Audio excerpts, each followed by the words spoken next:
Jobless claims are on the rise, and no one is really talking about it. Just this week alone, we've had a lot of big economic data, cooling inflation, rising retail sales.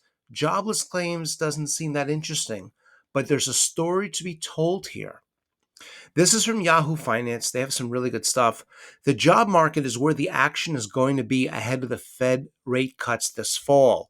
They state while inflation was a reason the Federal Reserve began hiking interest rates, the central bank's other mandate, maximum employment, is now moving to the forefront amid the rate cut debate.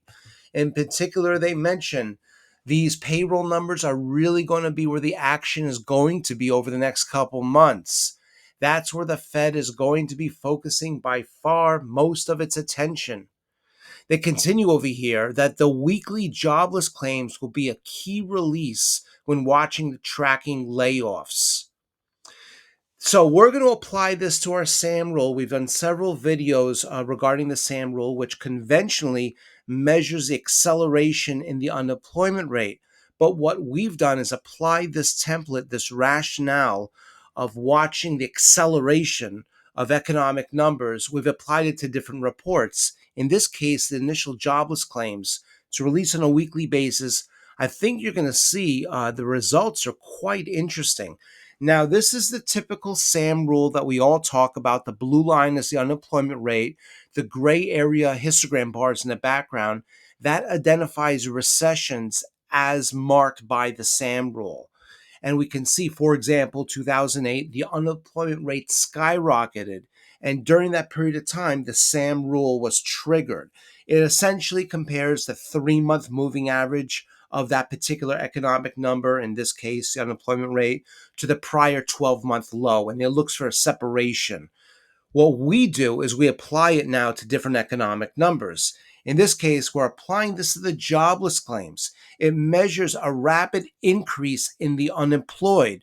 When all of a sudden there's many, many more people filing jobless claims, then we're going to look for a trigger, and we're going to show you what the results look like.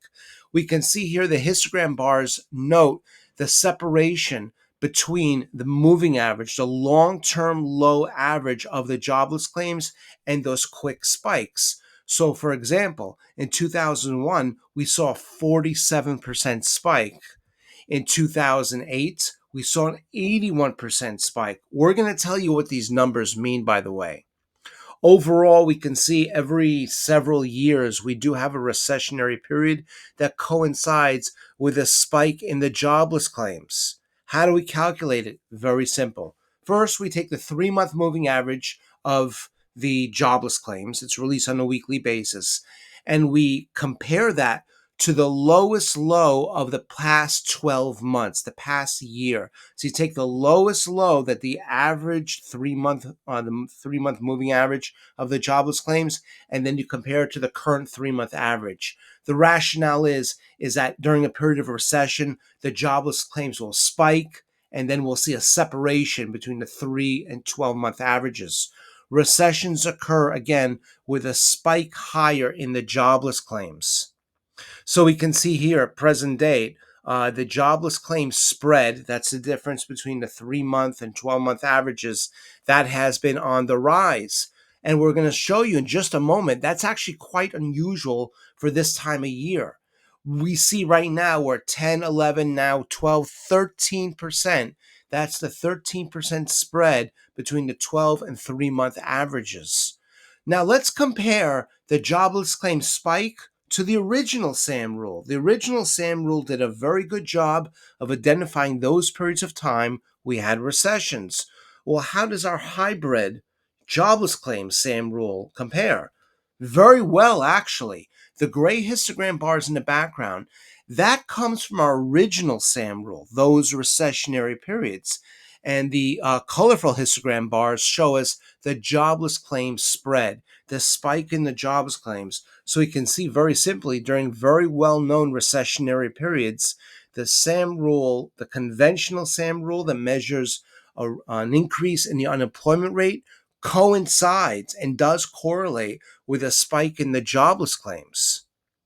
Now, there's also a distinct seasonal pattern to the jobless claims. This we found very interesting.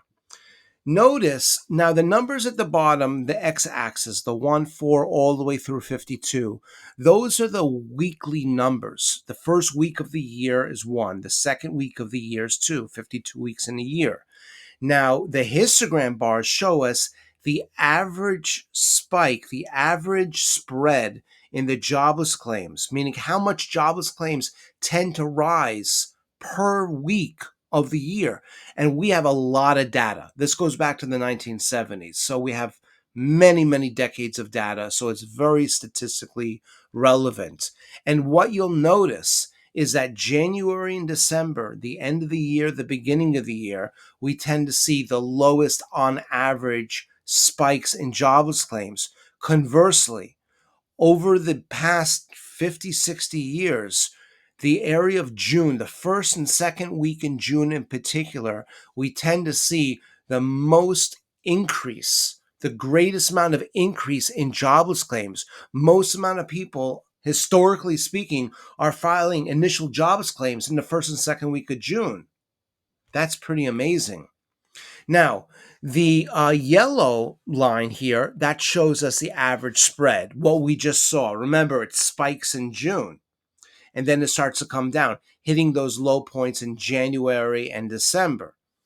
The blue histogram bars at the bottom show us today, 2024, our current jobless claim spread. And you'll notice something very interesting. Historically, we know the jobless claim spread, the greatest amount of jobless claims, the greatest amount of unemployed tend to occur in June, and then it begins to taper off. That's in yellow. The white arrow pointing higher, that shows us the current trend. And the current trend is still rising. So this is a period of time after June, July, August, moving into September, approaching the end of the year, we should see, statistically speaking, a decrease in the jobless claims. But it's the opposite. Jobless claims, abnormally, we would say, are actually continuing to rise. How much?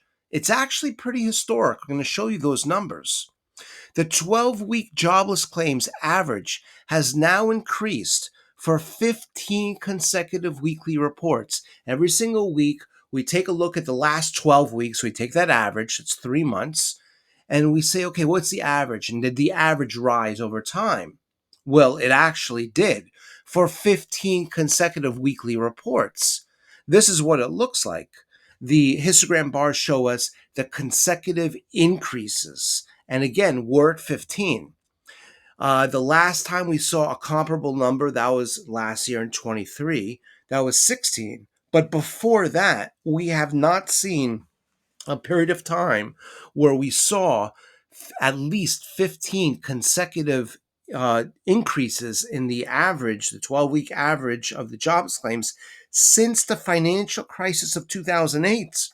And before that, the last time was the crisis, the stock market crash in the year 2000.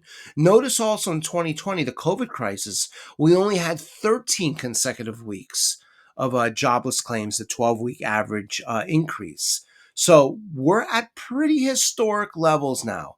We're not yet at the 2008 nor the 2001 levels, but we're really at the upper end of what we would expect to see. 15 is actually a very high number. So to recap, we see jobless claims are not touching historic levels, but the trend is to the upside. And the trend also, by the way, is bucking the long-term historical tendencies. The long-term historical tendencies is that by July, August, we should expect to see a decrease in the jobless claims, but the 12-week average actually is continuing to rise. Now, to learn more about the SAM rule and how we've applied this template to other economic numbers, we have a special playlist put together that we'll send a link here as well. We hope this has been helpful. We look forward to seeing you back soon.